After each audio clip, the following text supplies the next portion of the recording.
बड़ी खबर आपको बताएं, दिल्ली में कूड़े के पहाड़ में आग के मामले में घटनास्थल पर अब बीजेपी का डेलीगेशन पहुंचा है। ये बड़ी खबर आपको बता रहे हैं, बीजेपी का डेलीगेशन अब गाजीपुर लैंडफिल साइट पर पहुंचा है।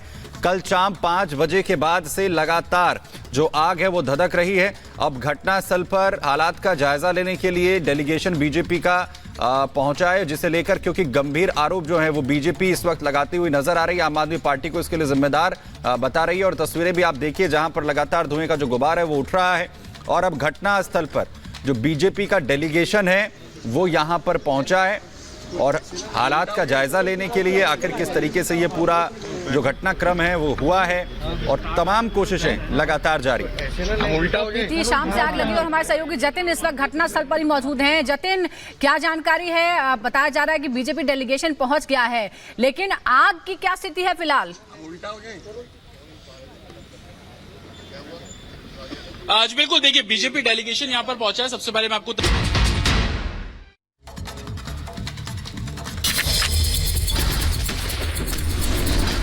दिल्ली के गाजीपुर में कूड़े के पहाड़ में लगी भीषण आग से पूरे इलाके में फैला धुआं। आग बुझाने की कोशिशों में लगे दमकल विभाग के कर्मचारी।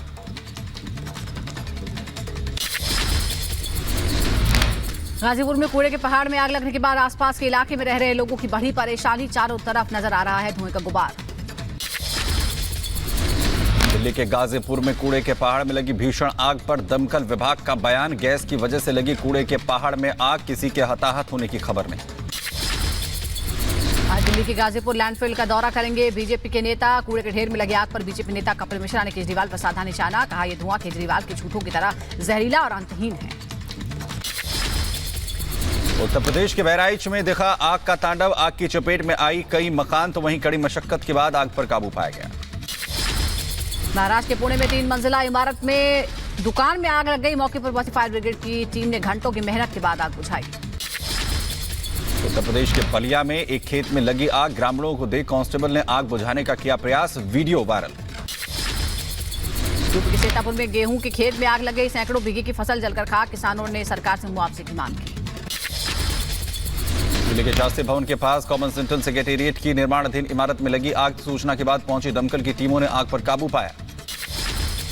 हरियाणा के साइबर सिटी गुरुग्राम में एक लकड़ी के गोदाम में आग लग गई। आग लगने से अफरा तफरी मच गई। देखते ही देखते 12 से ज्यादा झुग्गियों को इसने जला दिया। सीएम योगी ने कांग्रेस पर साधा निशाना। कहा कांग्रेस ने देश को अराजकता, जातिवाद, भाषावाद, क्षेत्रवाद, नक्सलवाद, आतंकवाद और भ्रष्टाचार की ओर धकेला। कांग्रेस ने देश को समृद्धि की ओर ले जाने की बजाय अव्यवस्था, अराजकता, जातिवाद, भाषावाद, क्षेत्रवाद, आतंकवाद, नक्सलवाद इधर धकेल दिया।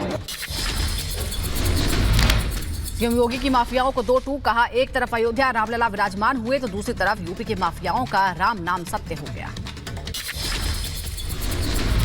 एक तरफ अयोध्या में प्रभु राम साक्षात विराजमान हो गए हैं और दूसरी तरफ उत्तर प्रदेश के माफिया और अपराधियों का राम नाम सत्य है भी हो गया है। पश्चिम बंगाल के सिलीगुड़ी में रक्षा मंत्री राजनाथ सिंह ने सीएम ममता बनर्जी पर बोला हमला। कहा बंगाल की सीएम सीए पर लोगों को कर रही है गुमराह। सीए नागरिकता छीनने का नहीं बल्कि नागरिकता देने वाला कानून। जहां पर ममता जी लोगों के आंखों में धूल झोंक रही हैं, गुमराह कर रही हैं। बहनों भाइयों, यह नागरिकता का कानून, सिटीजनशिप अमेंडमेंट एक्ट, यह किसी की नागरिकता छीनने वाला कानून नहीं है बल्कि नागरिकता देने वाला कानून है। बिहार के सारण से बीजेपी उम्मीदवार राजीव प्रताप रूडी का रोहिणी आचार्य पर तंज। कहा मौसम है खराब, मन की तिलमिलाहट और हार की आवाज की वजह से रोहिणी आचार्य दे रही हैं विवादित बयान। बीजेपी सांसद मनोज तिवारी ने गाजियाबाद से बीजेपी उम्मीदवार के लिए किया प्रचार, तो वहीं गाना गाकर अतुल गर्ग के समर्थन में वोट देने की अपील की। भारी संख्या में मौजूद रहे बीजेपी कार्यकर्ता। झारखंड के रांची में हुई इंडी गठबंधन की उल गुलाल रैली पर बीजेपी नेता प्रतुल शाह का तंज। कहा 5 लाख का दावा करने वाले रैली में 15,000 कुर्सियां भी नहीं भरी। 5 लाख लोग आएंगे, 15-20 हजार कुर्सियां लगाई गई, वो भी नहीं भरा। और जिस तरीके से मंच पे जो नेता थे, जो राजनीतिक दलों का प्रतिनिधित्व कर रहे थे, एक भी राजनीतिक दल ऐसा नहीं था जिसने भ्रष्टाचार करके देश को नहीं लूटा हो। पहले चरण में कम वोटिंग होने पर कांग्रेस नेता सीपी जोशी का बयान, मोदी सरकार की योजनाएं असफल, परिणाम बीजेपी के लिए अच्छा नहीं। राजस्थान के टोंक सवाई माधोपुर से कांग्रेस उम्मीदवार हरीशचंद्र मीणा ने चुनाव प्रचार किया। भारी संख्या में उमड़ी समर्थकों की भीड़। हरीशचंद्र मीणा ने लोगों से वोट देने की अपील की। इंडी गठबंधन के उलगुलान रैली में हुई झड़प पर बीजेपी नेता प्रफुल्ल पटेल का बयान, कहा अहिंसा और सत्य की बात करने वाली कांग्रेस हिंसा पर आतुर, वहीं आरजेडी और कांग्रेस के नेता आपस में लड़ रहे हैं। अहिंसा और सत्य की बात करने वाली कांग्रेस आज हिंसा पर उतारू हो गई। इनके कार्यकर्ता और सहयोगी दल के कार्यकर्ता, राजद के कार्यकर्ता आपस में भिड़ रहे हैं, और वो भी किन मुद्दों पे ये ईश्वर जाने।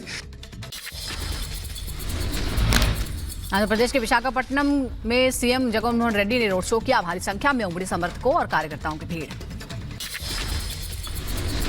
तेजस्वी यादव ने अमित शाह को सत्तू पीने की दी सलाह, कहा अमित शाह जी जब भी बिहार आए तो सत्तू पिएं, इससे शरीर ठंडा और दिमाग शांत रहता है। सत्तू पीने से बिहार की जानकारी भी हो जाएगी। झारखंड के गोड्डा से सांसद निशिकांत दुबे ने रांची में आयोजित इंडी गठबंधन की रैली पर तंज कसा। इस रैली में भ्रष्टाचारी जो जेल में हैं या बेल पर हैं या किसी परिवार के सदस्य हैं, वही लोग आए थे। जितने भी लोग छोटे दल हैं उनकी स्थिति कमजोर है, कांग्रेस उन्हें खत्म करना चाहती है। जितने भ्रष्टाचारी हैं जो जेल में बंद हैं या जेल में बंद होने वाले हैं, वो या नहीं तो जो किसी न किसी परिवार के सदस्य हैं, वो यही दो लोग जो है इस रैली में आए हैं।